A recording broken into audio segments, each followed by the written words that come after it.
You are Locked On Wolves POSTCAST, part of Locked On Minnesota on the Locked On Podcast Network. Your team every day. T-Wolves hold on at the end. They beat the Mavs by 1 point. Final score 115-114. Back in the lab. What's going on? Another episode of the T-Wolves POSTCAST right here on the Locked On Sports Minnesota Network. Your team every day. Jack Borman with me as always. Give him a follow on X at JRBorman13. Jack, lots to get into. Jaden McDaniels going beast mode, led the team in points. Plus, is there a trade market for Julius Randle? We'll touch on that later on. But first, quick reminder, tonight's episode brought to us by Game Time. Game Time, download the Game Time app, create an account, use code LOCKEDONNBA for $20 off your first purchase. That's LOCKEDONNBA for $20 off your first purchase. All right, so Wolves coming into this one off that tough loss to Memphis. That was Monday afternoon, so we head to Dallas.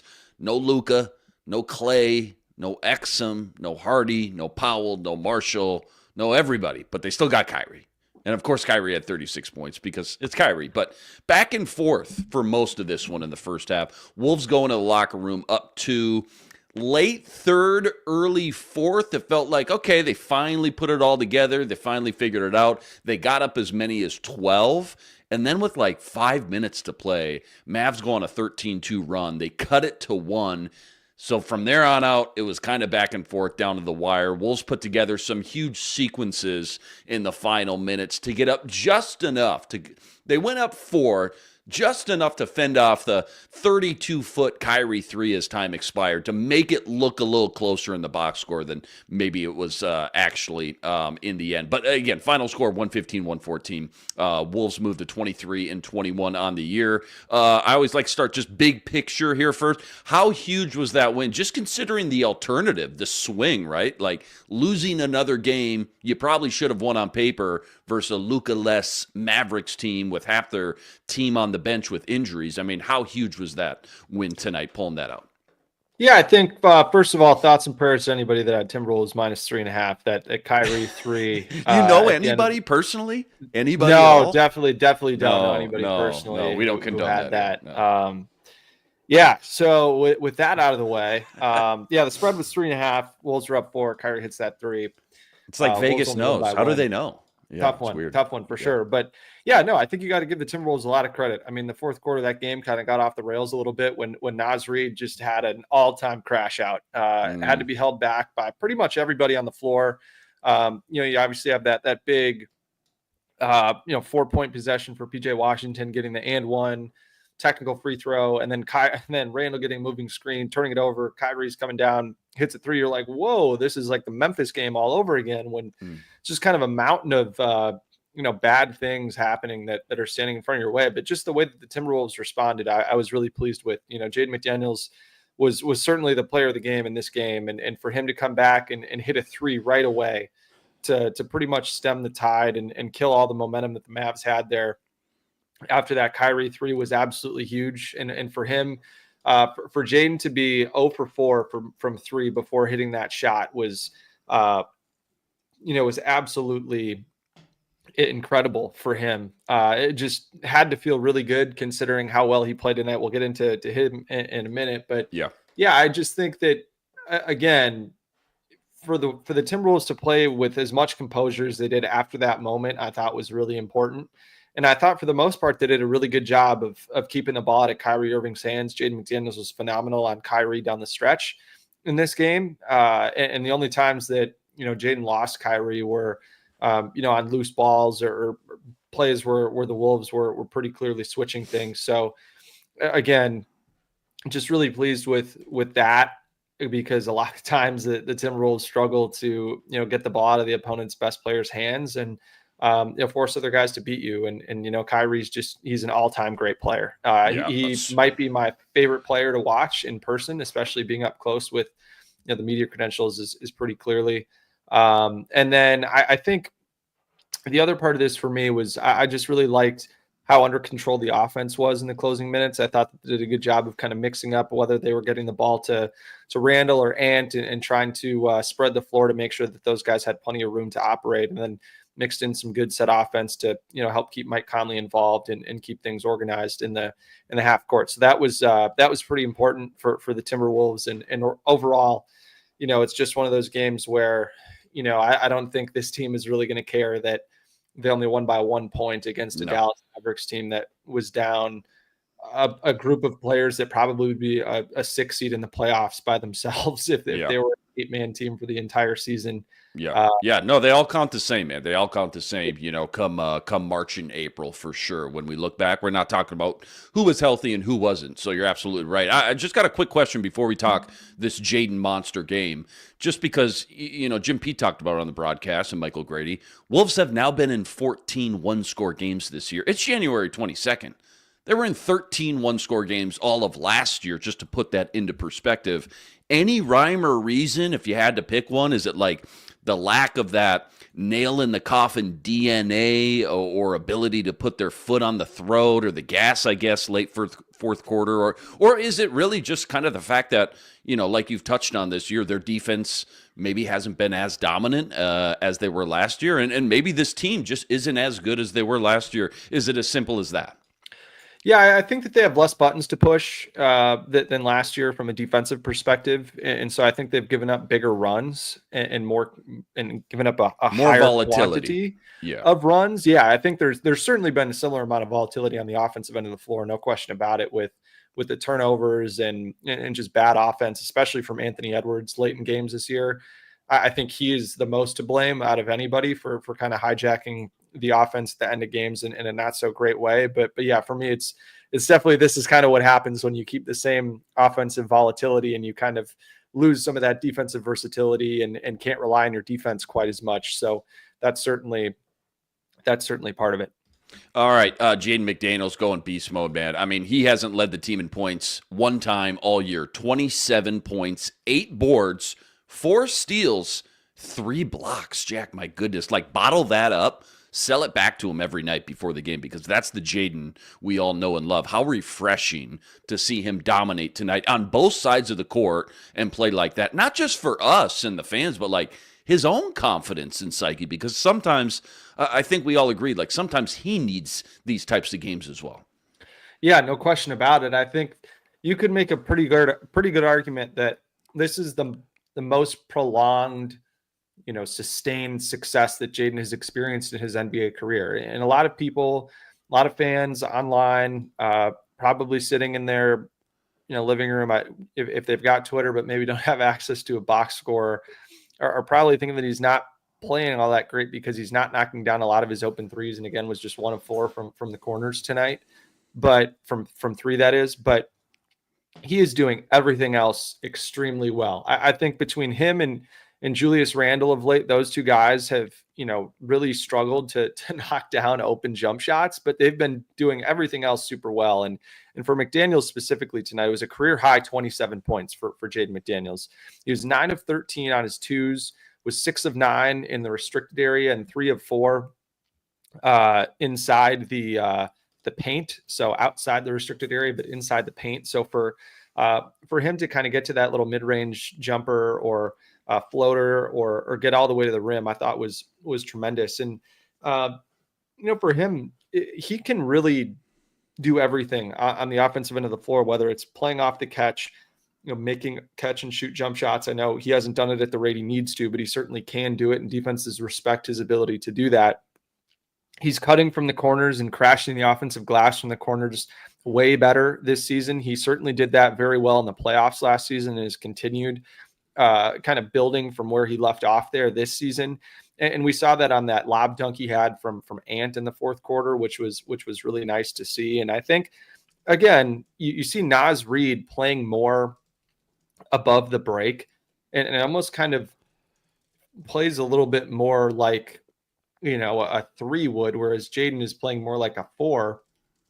And I think that certainly has helped Jayden get better matchups and kind of be able to attack from better spots on the floor, which is important. I think, being able to still work his way into the offense and now learning how to play off of Ant in this system and Julius Randle in this system too is guys that are going to have the ball in their hands for quite a long time, to be able to cut off of those guys and things like that is really important, because, Jayden's best two-man net rating partner last year was Karl-Anthony Towns, and his numbers dropped off a cliff when Karl got hurt last year. So because Jayden knew how to space around Karl and cut off of Karl really, really well, and I think it took him a while to figure out how to do that with Randle. But I think Chris Finch also has started to play Jaden McDaniels more in those Randle and Naz Reid lineups, which has been really important for the Timberwolves, especially of late. And again, when he played Jaden McDaniels at the 4 down the stretch of this game with Julius Randle at the 5, and those two guys did a much better job rebounding. Jaden led the team in rebounds tonight with 8, while also being the primary guard or the primary defender on Kyrie Irving. So, for him to do all those things and put it all together in a game like tonight, where he was super, super important on the defensive end of the floor. I know you might see Kyrie Irving had 36 points and 9 assists and say, well, geez, whoever was guarding him did not have their best game. But, Jaden McDaniels, again, like, Dallas is going to force switches all over the place. And so Kyrie is an equal opportunity bucket giver. He's going to force a switch and attack whoever he wants. They attacked Mike Conley quite a bit. They attacked Rob Dillingham quite a bit. He attacked Ant quite a bit. But then when Jayden was switched off, he still made plays. He had 3 blocks, 4 steals, still caused a lot of pressure. And for an individual player to have 7 stocks in a game is an awesome number, considering that, the best teams in the NBA average like 16 stocks a game. So for him to have half of a great team's stocks in one game is highly impressive. Yeah, absolutely. Well said there. Just love to see these types of games from Jayden, that's for sure. All right, plenty more deep dive from this one. I want to ask you about Mike Conley. You look like he was on cruise control tonight. That's all coming up right after this. Quick reminder, tonight's episode brought to us by FanDuel. FanDuel, America's #1 sportsbook and official sportsbook partner of the NBA. Check this out. Right now, FanDuel is giving you a chance at a huge return. Best return of the season I've seen. $300 in bonus bets guaranteed when you win your first $5 bet. Why I love FanDuel? When you get the hunch in the middle of the game, you can go check out the latest stats. You can view live play-by-play and so much more, all on the same page where you place your bets. Again, $300 in bonus bets guaranteed when you win your first $5 bet. Go check it all out over at FanDuel.com. Get in some NBA future action while you're there. Naz Reid, 6th Man of the Year odds, sitting at 6-1. It's all sitting up over at FanDuel.com. Again, check it all out over at FanDuel.com and get $300 in bonus bets guaranteed when you win your first $5 wager. FanDuel, America's #1 sportsbook and official sportsbook partner of the NBA. All right, so, J-Mac was the star tonight. We touched on that. But Mike Conley, maybe the best game of his season, too. I mean, here's a guy, all the talk has been about how much gas does he have left in the tank? Is he on the way out? Should he be getting less minutes? All that stuff, while he obviously deals with that wrist injury as well. But starts a perfect 6 for 6 on the night. 18 points, 8 assists, 5 boards. Nice to just see he's still got it in him. Right? I mean, how huge was that, I guess, just not only for tonight, right? But to know he really does still have that gas left in the tank as the season continues to wear on. Yeah, no question. I think it's super important. And for Mike, he's got to continue to be aggressive, because I think we saw last season that, an aggressive Mike Conley is a good Mike Conley. I think, again, like a Mike Conley 3-point jump shot that's pretty open, I think sometimes Mike only shoots it if he's wide open, but I think, when he's coming off a screen or a handoff and he's open, but maybe not wide open, just letting it rip is important. And I think it kind of maintains some offensive flow. And if he's going to pass up, somewhat open jump shots to try to keep working it around or give the ball to Ant or Julius, sometimes defenses then will just kind of stop respecting him and try really hard to just run him off the line if they know that he's only going to shoot it if he's wide open.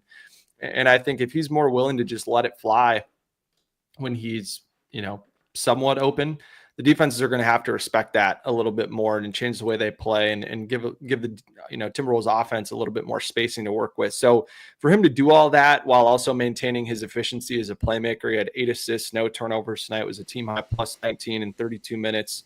And a couple more for you. This is courtesy of Pivot Fade, which is an awesome website if fans are interested in looking at stats during the game. Timberwolves had an offensive rating of 142.4 in Mike Conley's 32 minutes, which is as good as it gets. I think it's like out of this world, isn't it? Totally. No question about it. And I think, when you look at, just around the league, the top NBA offense right now is Cleveland at 121.1. So it's pretty incredible what they were able to do. And then they had a turnover rate of about 7.6, which is awesome, considering that the Timberwolves turnover percentage on the season is 15.9, which is 24th in the NBA. So for them to more than cut that in half in Mike Conley's minutes, I thought was really important. And then obviously helped them get organized in that fourth quarter late in the game and got them a lot of good looks down the stretch of it and got Ant some good matchups and helped them get to the free throw line, which was a huge key in this game for the Timberwolves too. We'll get into that in a minute. But for Mike, it was really in that third quarter, right? Had 8 points while he was out on the floor with the starters at the start of the second half. And then I think Mike getting going, then he was able to turn up the playmaking a little bit. Once he got going as a scorer, then he started to get Ant involved. The two of them got out and ran in transition, fueled an 8-0 run when it was 74-74. The Wolves then were up 82-74 with, about halfway through that third quarter. And that was when it felt like they really started to seize control of the game. And that was kind of the lead that they built that helped, I guess, fend off Dallas down the stretch of this game. When you really think about it, it's what helped keep them at bay for long enough for the Timberwolves to kind of regain their composure and get it to the finish line at the end of the game. But yeah, free throws in this game were absolutely huge too for the Wolves. They made attempted a season high 34. And that was even before the foul game. I think their previous high in a game was 27. So for them to get to 28 before the foul game really started, and then shooting 30 of 34, 88% is an absolutely fantastic number. I think they started 24 of 25 or 25 of 26, something like that. So, and it was also really good to see Ant. Ant, I know we didn't have a show on Monday with MLK Day, but Ant had a career high of 18 free throw attempts in that game against Memphis. So for him to follow that up with 8 more tonight, I know it's, not a huge free throw game for him, but he's only averaging right around 5 a game. And so the more that he can try to bump that number up and continue to, I guess, maybe take away some of the misses in the paint and convert those into fouls, I thought he did a much better job of seeking out contact and being physical downhill in the paint. That's really what the entire Wolves team did, I thought, really well throughout this entire game. Is, Dallas is a team, obviously, used to having Derek Lively, who's very similar to Gobert in terms of the type of rim protector that he is, whereas Gafford is, a little bit more aggressive and maybe not quite as disciplined. And I think the Wolves just took advantage of kind of the over aggressive nature of guys like Gafford and Maxi Kleber and PJ Washington inside, which was great to see. I mean, one of my keys coming into this game was offensive rebounding, just because Dallas entering this game, the last 5 games had really struggled with their defensive rebounding. They're dead last in the NBA, only rebounding about 64% of their opponents' misses, whereas the Timberwolves were 4th in the NBA in the last 5 games coming into this in offensive rebound percentage at about 34% a game. So Dallas did a pretty good job rebounding for the most part. I mean, 9 offensive rebounds for 12 second chance points is better than what they have done. Yeah. But I think the Wolves kind of made up for that in the way that they got to the free throw line, which was really important. And then on the other end of the floor, we talked about it earlier with Jayden, but I just thought their defensive activity, especially in that second half, was really important. And they had 5 steals and 5 blocks in the third quarter alone. I think that type of defensive playmaking really allowed them to get out and run and transition, and was a big reason in why the Timberwolves were able to put up 31 points and maintain a really high level of offensive efficiency in that third quarter. I think as a team, what they shoot in that third quarter, they shot 10 of 23, but they started, I think, like 10 of 15 or 9 of 15 or something like that as a result of a really good first half of that quarter. So it was just really fun to see the defense kind of flying around and then see the Wolves backcourt really get it done. Yeah, one of those things that we've been kind of waiting for Ant to do and evolve in his game, which is obviously a Swiss Army knife bag of tricks anyways, but getting to the free throw line. So between tonight and obviously that Memphis game as well, super nice to see another breath of fresh air for sure. A couple minutes left. I do want to ask you just any latest on the Julius Randle trade value, rumors, whatever it may be. And then we should talk about this Denver game coming up Saturday afternoon as well. That's all coming up right after this. Quick reminder, tonight's episode also brought to us by BetterHelp. You know, when your schedule, it gets packed with work projects and more, it's so easy to let your priorities start to slip, even when we know what makes us happy. But when you feel like you got no time for yourself, non-negotiables like therapy, they're more important than ever. If you've been thinking about starting therapy, it's time to give BetterHelp a try. Entirely online and designed to be convenient, flexible, and suited for your schedule. So simple. All you got to do, you fill out a brief questionnaire, you get matched up with a licensed therapist, and you can switch therapists at any time for no additional charge. Never skip therapy day with BetterHelp. Go visit BetterHelp.com/lockedon today. You're getting 10% off your first month. That's BetterHelp, HELP.com/lockedon.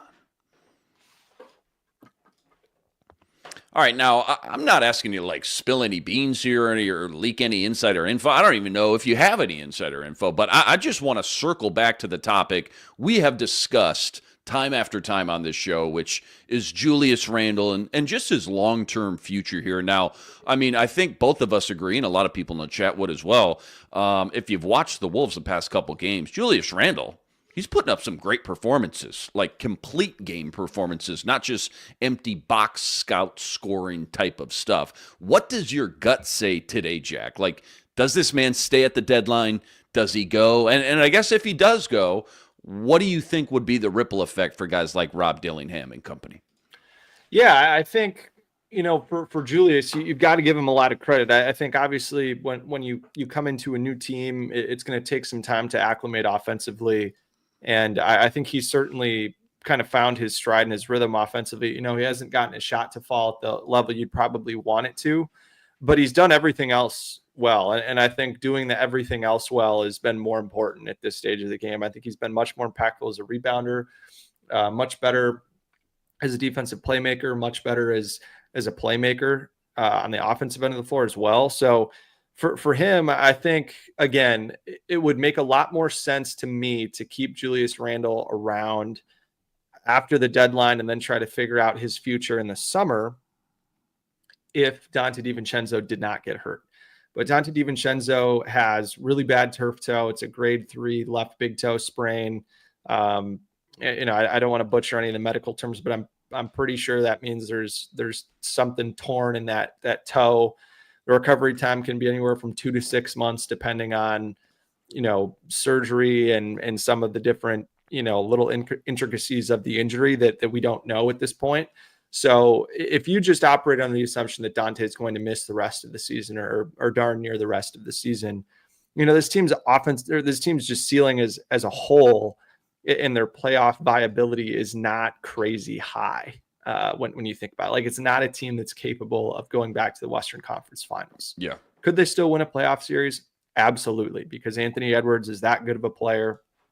And, you know, and I think that this team is kind of starting to figure it out on the offensive end of the floor. And they've still got some other guys that are playing really well, like Jaden McDaniels, and Rudy Gobert at points in this season as well. So you can't necessarily rule them out from doing that. But I think, again, for the Timberwolves, you kind of have to ask yourself, like, with new ownership potentially on the horizon in the next couple of weeks here, you know, you've got to ask, like, hey, is it really worth paying a second apron tax bill and paying, you know, almost $100 million luxury tax bill for a lineup or a team that is not really capable of making a deep playoff run?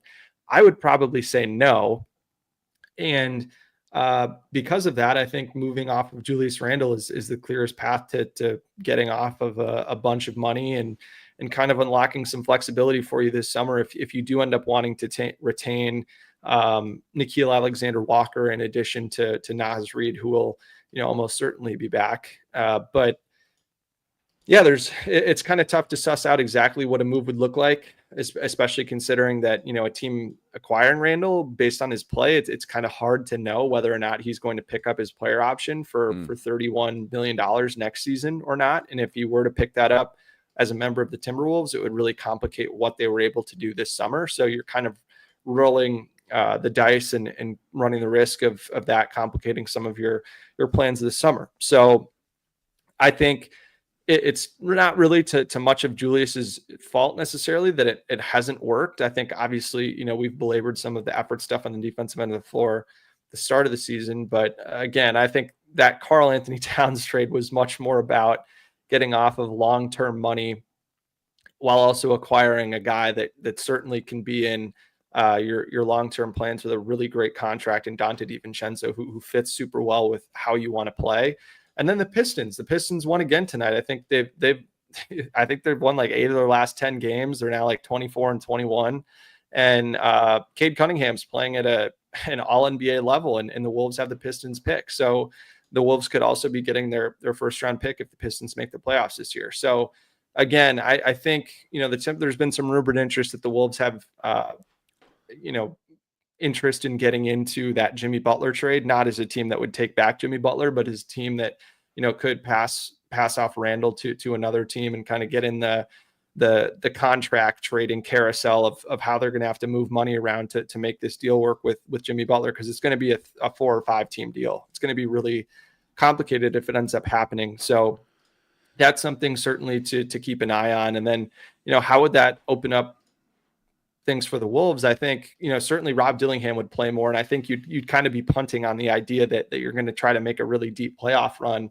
And you just want to create a more optimal environment to be able to evaluate whether or not some of the guys on your current roster fit long-term or what their roles might look like. I think you obviously want to see what Naz Reid can do ahead of free agency as your starting 4, because if you're going to pay him starting 4 money and he hasn't started like at all, that seems like a problem for both sides. And then you want to see what Jaden McDaniels can do, kind of unleashing him a little bit more as an offensive player. I think, again, he's really started to show the last few weeks that he's got a pretty complete and 3-level offensive game. I think the 3-point shot just needs to be a little bit more consistent, but everything else is there, and he's certainly making strides. And then the other one, obviously, is Rob Dillingham. You want to try to get minutes for Rob Dillingham or TJ Shannon or Josh Minott. I think there's been some speculation that something might have happened in-house with Josh Minott. This has certainly coincided with that tweet that we talked about that happened during a game of him, retweeting a clip of him playing defense. But again, like tonight, Dante was out, but it was really a 7-man rotation because Rob Dillingham only played 9 minutes and Josh Minott did not play. And Anthony Edwards normally has been coming out late third quarter with about 2-3 minutes left. And then that way you have a little bit more flexibility of whether you start him at the start of the fourth quarter if you need to. And he played the entire first quarter and the entire third quarter tonight. So it was just like no room for Josh Minott. So that's obviously a fair question from the chat there. And so obviously you want to see if he's a guy that can fit long-term. But again, something else that would be kind of interesting is the Wolves have the Jazz's unprotected 2nd-round pick this year. And the Jazz traded the least favorable of the Wolves 25, 27, and 29 firsts, I believe, to Phoenix for that 2031 unprotected pick. And so maybe the Wolves could try to package, one of their kind of wings in their logjam, their young wings in their logjam, and that unprotected 2nd-round pick to Utah to see if they could get rights to their own 1st-round pick back. And then if you lose a little bit more down the rest of the season, maybe then you're at least gonna see some return on the investment of maybe losing a few games at the sake of getting Rob and Naz more minutes. But again, a lot of that is tough to suss out at this point. If you had to, ask me, do I think a trade is going to happen before the deadline? Yes or no? I think yes.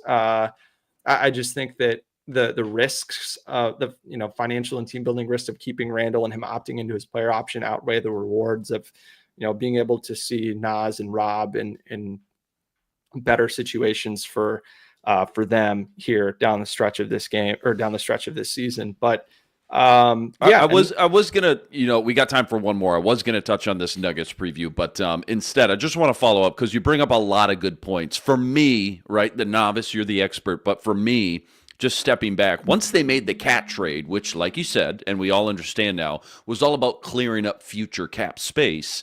For me, it felt like Okay, well, from that point forward, maybe not. Despite coming, off the Western Conference Finals, maybe they're looking more big picture, multiple years down the road, which I certainly appreciate as well. At that point, it felt like they should commit then to what exactly you're talking about, getting minutes for these young guys so they do know who their core is for the future that they're clearly trying to build once you traded Cat. And second part, just real quick, it feels like if Julius does get traded, you also have to take that into equation when we look back on this Cat trade 2, 3, 4 years from now, as far as who they get in return for Julius as well, because that has to go into the equation when we look back and kind of grade that whole thing out as well. Yeah, no question about it. I think you nailed it. And the other part of it too is like, I also think it's fair to, I guess, kind of justify what the Timberwolves did, and that, Julius Randle plus Dante DiVincenzo in a vacuum, we would think is somewhat close to what Carl brought last year, when that trade happened. Plus you get a first round pick and you get off the future financial flexibility. But the biggest thing is just that this team didn't end up being as good as they thought it would be on paper coming into the season. And that's okay. I think, again, like, it would have been really tough to try to then move off of Randall immediately or try to create that runway. I think that the front office and coaching staff probably, and understandably so, wanted to try to take a run at it with that group and see what it could be like. Because imagine if, Dante DiVincenzo was playing like the Dante DiVincenzo we've seen, for like the last 6 weeks. Imagine if he was like that at the start of the season, or imagine if Julius Randle started playing like he has been playing the last 2 weeks, in the middle of December or in, early December. I think then some of the conversations about this team are different. Does Dante stay healthy, things like that. So, but yeah, I think, again, like, it certainly is hey, can we take one step back this year to ensure that we're a lot better next year, 2 years, 3 years from now, when Ant's entering his prime, and build you have a window, more flexibility to make things happen. And then really quick on Denver, they've won 8 of their last 9. Russell Westbrook has been awesome in their starting lineup, and he's got great chemistry with Nikola Jokic. And Aaron Gordon's been back from a lingering calf injury, and so he's been really efficient off the bench, but he's on a pretty tight minutes restriction of 20, 25 minutes. And so I think a lot of the game will hinge on how the Wolves bench can play. They can outplay guys like Julian Strother and Aaron Gordon off the bench for them. And then, Naz Reid being able to take DeAndre Jordan to the woodshed in those bench minutes, I think is going to be pretty important. And then, if they can effectively defend Jokic to a point where they just prevent him from just completely taking over every facet of the game, I think will be important, but should be a really fun one. Another game on national TV for the Wolves. Yeah, love that. Denver sitting 4th right now in the West, 27-16, 9 games behind the Thunder, believe it or not. Great stuff, man, from Jack, as always. Wolves hold on tonight in another tight one. They beat the Mavs by 115-114. They moved to 23-21 on the year, 2 games above 500. As always, huge shout out to all you guys, all the everydayers out there that always make us your first listen. All you guys coming in the chat with us from game to game. Make sure you like, make sure you subscribe if you haven't already, and go follow Jack on X at Jared Borman 13. He's live from the Target Center during almost every home game. Again, Nuggets up next. That's Saturday afternoon, prime time, 2 p.m. tip-off. Catch you right here, same time, same place. But until then,